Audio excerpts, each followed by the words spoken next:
Hello à toutes et à tous, bienvenue dans cette nouvelle vidéo, j'espère que vous allez bien. Jusqu'à maintenant vous passez un mois de folie avec moi, en tout cas moi j'exulte clairement, c'est le mois de décembre, il y a les vlogmas, il y a 24 vidéos, pas du 1er décembre au 24 décembre, tout va bien. Le 28 décembre il y a encore une vidéo où là ça va être que du fun, que de l'amour, que de la joie. On va revenir en arrière avant de passer 2022, donc voilà, je suis ultra contente, on y va, let's go. Aujourd'hui, on va parler de mes petits secrets YouTube que je pourrais vous donner si vous voulez souhaiter commencer YouTube simplement. Donc j'espère que ça va vous plaire, que vous allez liker, vous allez commenter, partager la vidéo, que vous allez aussi vous abonner et activer la petite cloche pour savoir quand je sors une nouvelle vidéo si ça vous plaît. Et maintenant on va pouvoir commencer maintenant la vidéo. Alors, pour mes secrets YouTube, la première chose que je vais vous parler, c'est l'organisation. L'organisation, c'est toujours très important. Si on a envie vraiment de se lancer à fond sur YouTube, moi je l'ai vraiment remarqué qu'il faut être très organisé. Vous voyez, actuellement, on est le 5 août 2021 pour moi et je tourne déjà. Pourquoi? Parce qu'en fait, quand on planifie de tourner 24 vidéos en décembre, c'est assez short. Clairement, faut le dire, faut pas s'y prendre à partir du mois de novembre, sinon on est un peu... faut changer tous les jours, enfin voilà, il y a plein de vidéos, vous avez déjà vu qu'il y a déjà eu 2 vidéos de make-up, une vidéo de make-up ça se filme une par jour déjà, le temps de nettoyer les pinceaux, de faire le montage, enfin tout, ça prend énormément de temps. Donc première chose que je peux vous donner comme conseil, filmez vos vidéos en avance avant de commencer votre chaîne YouTube, ou alors si vous l'avez commencé, filmez-les vraiment quasi tous les jours pour être sûr d'avoir un stock de vidéos. La deuxième chose que je vais vous dire, c'est qu'il ne faut pas commencer à regarder sur la durée. C'est vrai qu'une vidéo qui fait 50 secondes, clairement, pour me parler de rien, il faut vraiment éviter. Disons que quand on prépare une vidéo, on prépare un sujet. C'est-à-dire que moi, là, je vous parle de mes secrets YouTube. Je suis un peu en one-shot, mais je sais déjà ce que je vais vous dire, en fait. Donc voilà, il faut vraiment que vous ayez un message à passer dans cette vidéo. Et si vous ne passez pas de message, disons que ça n'a pas vraiment intéressé la personne. Donc, on ne fait pas une vidéo de 50 secondes. Et aussi, on fait attention s'il y a un sujet sur la vidéo. Et on le précise souvent en intro, parce que c'est toujours bien pour tout le monde. Des fois, le titre peut être un peu putaclic. On en reparlera juste après, mais on précise toujours dans la vidéo de quoi on va parler, et au moins si ça n'intéresse pas la personne, elle peut simplement refermer votre vidéo et vous dire non, moi ça ne m'intéresse pas. Point de vue organisation aussi, soyez très régulier, c'est-à-dire qu'il y a toujours une heure à laquelle vous publiez. Si vous changez l'heure, évidemment, il faut vraiment avertir tout de suite les abonnés, parce que sinon les abonnés ils vont dire ils publient pas, ils n'auront pas la notification. En fait, YouTube c'est un algorithme assez spécial. Il faut faire des vues absolument pour pouvoir simplement avoir de la visibilité en fait. Donc il faut absolument avertir vos abonnés. Il faut vous faire un max de pubs si vous voulez que vos vidéos soient vues. Moi c'est ce que je vais faire l'année prochaine, c'est me faire un max de pubs sur Instagram pour que en fait simplement tout le monde puisse voir mes vidéos, parce que je trouve que il y a des sujets des fois intéressants dans lesquels on parle dans les vidéos. Qu'il y a des choses vraiment très intéressantes à voir. Donc il faut vraiment être très à cheval là-dessus.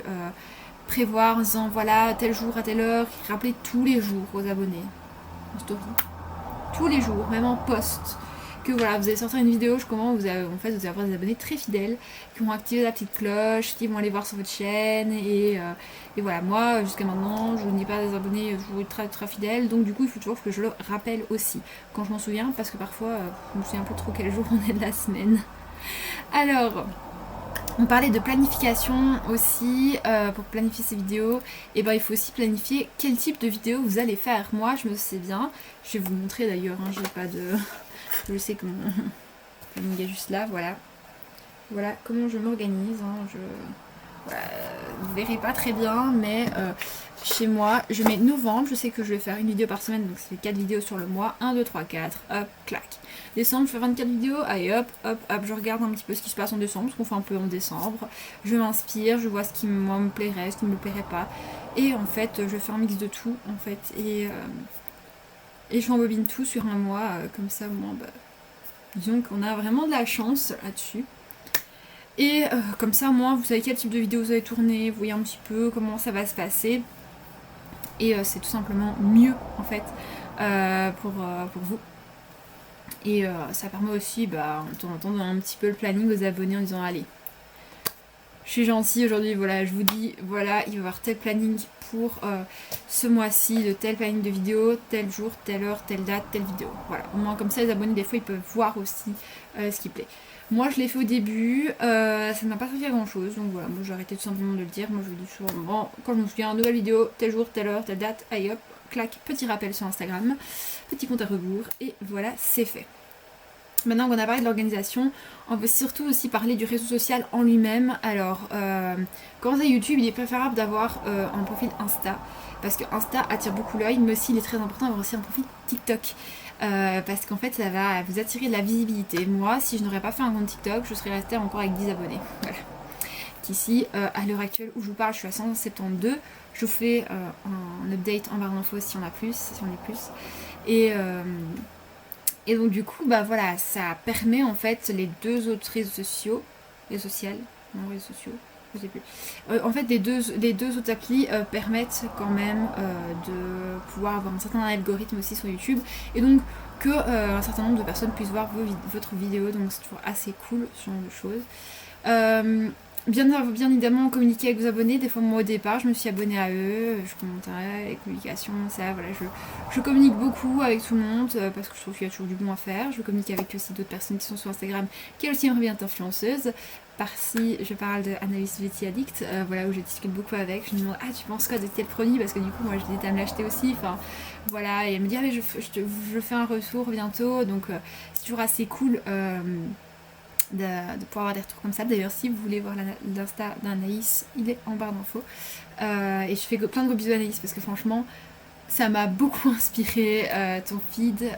C'est vrai que moi je suis pas sur ce genre de feed là, mais ça peut toujours être très intéressant en fait d'avoir ce genre de feed. Voilà. Et même le genre de photos qu'elle fait, de story qu'elle fait, c'est toujours très très très intéressant pour moi. Donc voilà, je surkiffe ça. Donc une fois qu'on a bien communiqué, qu'on commence à avoir un petit algorithme et tout ça, ce qui est très intéressant, c'est de savoir filtrer ses commentaires, parce que moi j'ai filtré mes commentaires pour ne pas qu'il y ait d'insultes. J'en ai fait aussi pour le Covid, parce que on va avoir le truc Covid maintenant qui va s'afficher, mais voilà, parce que je sais bien que tout le monde n'était pas d'accord pour la vaccination, pour les tests PCR, machin, enfin voilà, j'ai vraiment viré tout ça. J'ai eu des commentaires un peu déplacés, bah voilà, je les ai signalés et je les ai virés. Voilà, il faut toujours être très réactif là-dedans, parce que si vous laissez passer une fois, ça va passer tout le temps. En fait, c'est ça le problème, donc vous mieux évitez. Voilà. Je pense que je vous ai un peu donné tous mes conseils, peut-être en vrac, mais voilà, je vous ai donné tous mes petits conseils. Si vous avez d'autres questions, n'hésitez pas à me rejoindre sur Instagram, mon Insta est dans la barre d'infos. Et je vous fais plein de gros bisous, merci d'avoir regardé cette vidéo, j'espère que ça pourra vous aider, et je vous dis à demain pour une prochaine vidéo.